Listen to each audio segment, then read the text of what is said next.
ग़ज़ल तहज़ीब हाफ़ी की।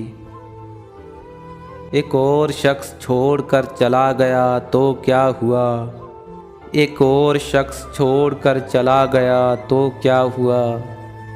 हमारे साथ कौन सा ये पहली मर्तबा हुआ। अज़ल से इन हथेलियों में हिज्र की लकीर थी। तुम्हारा दुख तो जैसे मेरे साथ बड़ा हुआ। मेरे खिलाफ दुश्मनों की सफ़ में है वो, और मैं बहुत बुरा लगूंगा उस पे तीर खींचता हुआ। यह कायनात कम पड़ेगी तेरे ख़द ख़ाल को। अभी तो सिर्फ़ एक ज़बां में तेरा तर्जमा हुआ। किसी को कोई मौत से तो क्या बचा सका, मगर तू आ गया तो जैसे एकदम से दिल बड़ा हुआ। एक और शख्स छोड़कर चला गया तो क्या हुआ।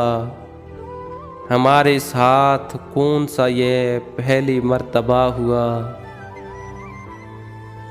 दोस्तों, वीडियो को लाइक करें, चैनल को सब्सक्राइब करें और बेल आइकन को दबाएं ताकि हर आने वाली वीडियो आप तक पहुंचती रहे।